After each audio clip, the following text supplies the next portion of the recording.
Историю о спасении лося опубликовал барнаулец Иван Драчев на форуме Алтайского рыболовного клуба 31 октября.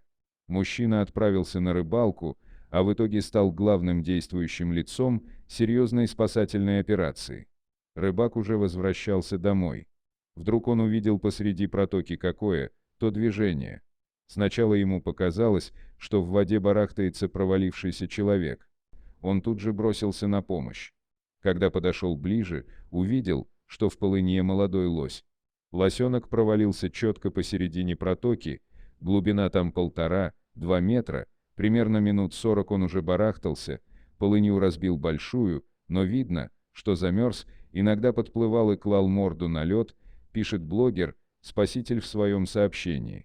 Иван описывает, что толщина льда по краю полыньи едва достигала 4 сантиметров. Стоять в этом месте можно было только на лыжах. Первым делом мужчина позвонил жене, чтобы она обратилась за помощью в МЧС, но там в какой-либо помощи отказали. Второй звонок рыбак сделал своему отцу, попросил, чтобы тот принес якорную веревку и топор. Я аккуратно помог отцу перейти на другую сторону. Сделал лассо и с третьей попытки накинул веревку на шею животного, постарался сделать так, чтобы она его сильно не душила. Начали тянуть, животное удачно перевернулось на бок, и передние копыта оказались на льду, таким образом протащили его метров 20. Под берегом еще разок маленько провалились, но уже не страшно. Лось на удивление лежал спокойно, явно малость ошалел, продолжает свой рассказ спаситель. После этого мужчины сняли аркан и привязали веревку к копыту. Перед этим лось снова попытался форсировать реку, но вскоре силы его покинули. Он упал, а его тело охватила сильная дрожь. Около получаса лося растирали.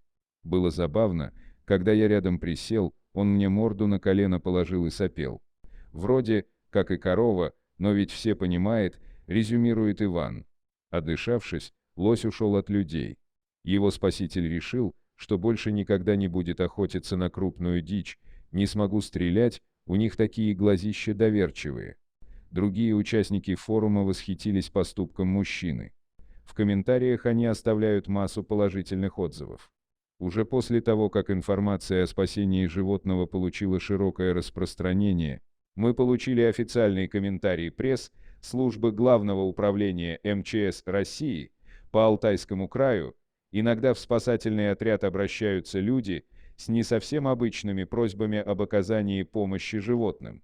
В данном случае звонки, касающиеся попавших в беду собак, кошек и других питомцев, поступают не по адресу.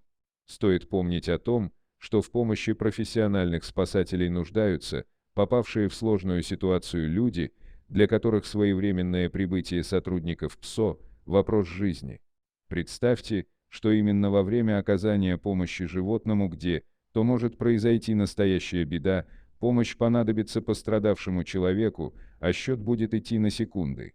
Многие сейчас умиляются поступкам Ивана Драчева, тем более, что он дважды рисковал жизнью, во-первых, он мог утонуть, а во-вторых, получить тяжелые увечья от животного.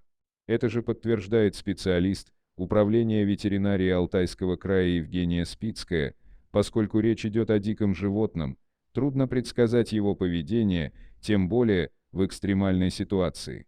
Безусловно, мужчины, спасавшие лося, рисковали собственными жизнями и здоровьем.